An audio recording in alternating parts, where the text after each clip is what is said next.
22 अप्रैल 2025 पहलगाम की वो सुबह, एक ऐसी सुबह जो शायद कई लोग भूल नहीं पाएंगे।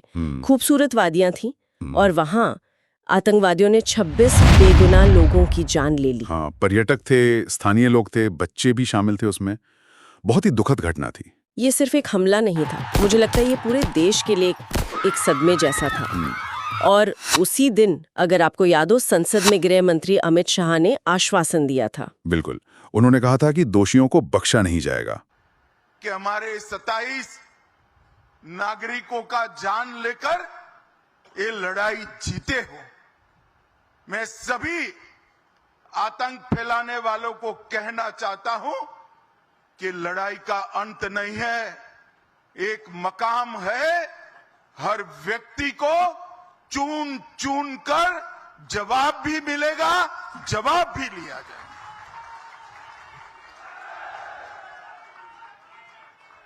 और यहीं से वो मुश्किल जांच शुरू हुई। जिम्मेदारी मिली राष्ट्रीय जांच एजेंसी, मतलब एनआईए को। हाँ, एनआईए को। तो आज हम इसी पर थोड़ी गहराई से बात करेंगे। ऑपरेशन सिंदूर, पहलगाम त्रासदी का सच, इसके कुछ पहलू देखते हैं। कैसे जांच आगे बढ़ी, क्या मुश्किलें आईं और सच कैसे सामने आया। देखिए, जांच शुरू से ही ना एक बहुत बड़ी चुनौती थी। मामला बहुत पेचीदा था, सबूत जुटाना बिल्कुल आसान नहीं था। एनआईए ने बहुत बड़े पैमाने पर काम शुरू किया। कितना बड़ा पैमाना मतलब? हमारे सूत्रों के अनुसार 1000 से ज्यादा, करीब 1055 लोगों से पूछताछ हुई। अच्छा। और इसमें लगभग 3000 घंटे लगे। बाप रे, 3000 घंटे की पूछताछ। कौन लोग थे ये? इसमें पर्यटक थे, स्थानीय दुकानदार, फोटोग्राफर, वो जो खच्चर वाले होते हैं वो थे, पीड़ितों के परिवार वाले, मतलब हर किसी से बात की गई जिससे कोई भी सुराग मिल सके।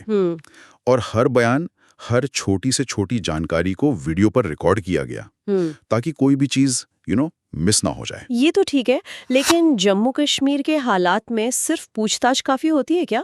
मेरा मतलब है वहां का इलाका। नहीं, बिल्कुल नहीं। वही तो सबसे बड़ी चुनौती थी।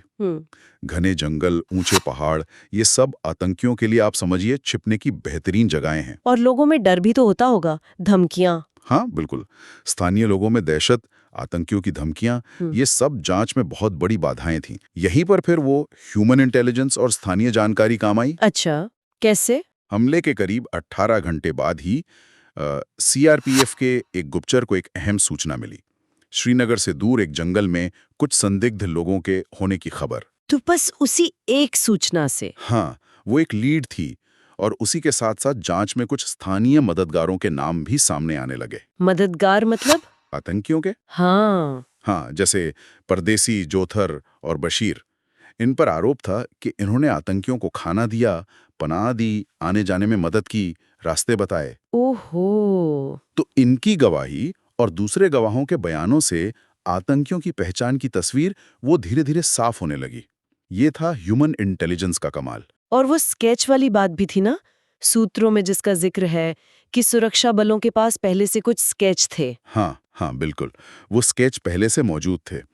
तो जब मुठभेड़ में आतंकी मारे गए, उनकी पहचान की गई, तो उनके चेहरे और जो शारीरिक बनावट थी, उसका मिलान किया गया। उसका मिलान पुराने स्केच से किया, और वो काफी हद तक सही निकला।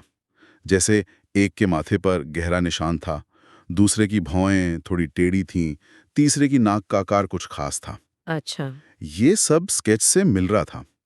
तो ये एक अहम कड़ी तो थी, पर आप समझिए निर्णायक सबूत नहीं था ये। हाँ, मतलब कानूनी तौर पर इसे पक्का करने के लिए कुछ और चाहिए था, वैज्ञानिक सबूत। एकदम सही। असली पुष्टि तो वैज्ञानिक जांच से ही होनी थी, और वो हुई 28 जुलाई 2025 की शाम को।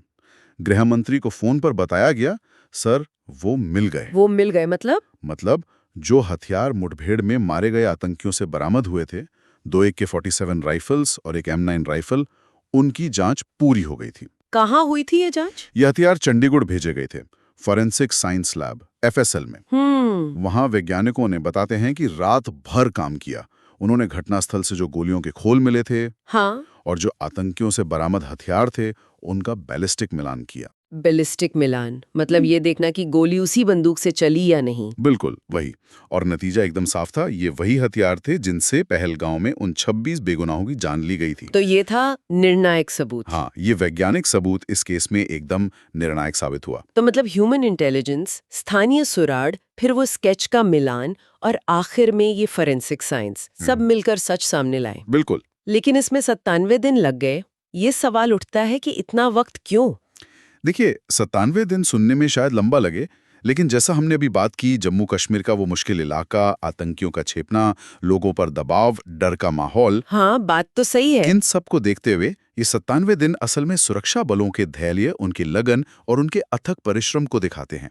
ये कोई आसान काम नहीं था। और वो ऑपरेशन का कोड नेम भी था शायद। हाँ, सूत्रों के मुताबिक इस ऑपरेशन का नाम ऑपरेशन सिंदूर था, लेकिन इसे गुप्त रूप से महादेव कोड नेम दिया गया था।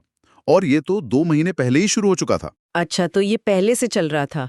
और फिर इसी ऑपरेशन की सफलता की घोषणा गृह मंत्री ने संसद में की। माननीय अध्यक्ष जी, कल ऑपरेशन महादेव में सुलेमान उर्फे फैजल जट, अफगान और जिब्रान, 3 आतंकवादी सेना, सीआरपीएफ और जम्मू कश्मीर पुलिस के संयुक्त अभियान में ऑपरेशन महादेव में मारे गए। जी हाँ, और उन्होंने उन सभी सुरक्षा कर्मियों और अधिकारियों के प्रति सम्मान व्यक्त किया जिन्होंने अपनी जान जोखिम में डाली, दिन रात मेहनत की और इस ऑपरेशन को सफल बनाया।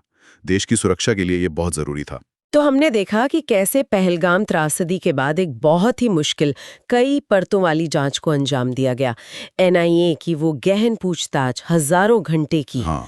फिर मानवीय खुफिया तंत्र का इस्तेमाल, स्थानीय मददगारों की पहचान, वो स्केच वाली कड़ी, और आखिर में बैलिस्टिक रिपोर्ट से मिली वैज्ञानिक पुष्टि, इन सब ने मिलकर ही दोषियों को उनके अंजाम तक पहुंचाया। सही कहा।